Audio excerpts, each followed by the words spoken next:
The holder of a multi-million-dollar contract is this evening crying foul after an arrangement it had with the government was terminated. As you hear in this report from Dwayne Anderson, the matter has attracted the attention of the Greg Christie-led Integrity Commission, which has launched a probe as there are claims of nepotism. Controversy is brewing in the health sector over the handling of a multi-million-dollar contract to provide food to the Kingston Public Hospital.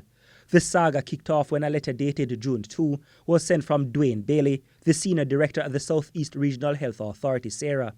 The letter told Elegant Weddings Event Planning and Catering that SEHRA would not extend its contract with the company. 2 days later, another letter was sent by the SEHRA official that further explained that they had also chosen a new supplier for food to the KPH.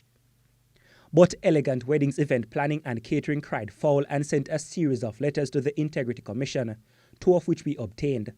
In one letter, the food providers explained they held the $100 million contract since January 2018, but now they feel politics is at play and they are being, quote, squeezed out, end quote, for another company with big political connections.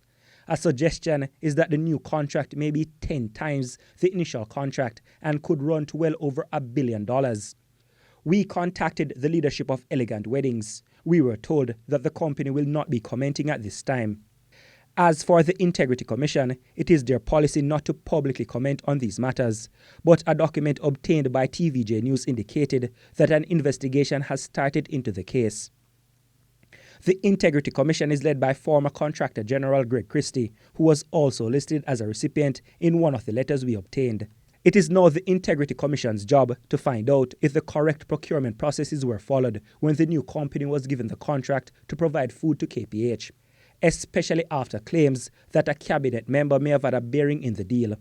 The Public Procurement Act of 2015, Section 42(1)(a) and (b) outlines that bids are to be excluded if the competing company has an unfair advantage or is in breach of the Corruption Prevention Act. The Corruption Prevention Act says at Section 14(1)(a) and (b) that a public official has acted corruptly if he tries to get favor or benefit for himself or someone else in the performance of his public functions. In the meantime, when I contacted the chairman of the Southeast Regional Health Authority that has responsibility for the KPH, Wentworth Charles, he indicated he would not comment on the matter as yet because he has not had a chance to investigate the complaints, but he promised he would make a public statement in the coming days. A copy of a document sourced by TVJ News indicate that food for doctors and patients over a 3-year period at the hospital reached as much as $800 million. Dwayne Anderson, TVJ News.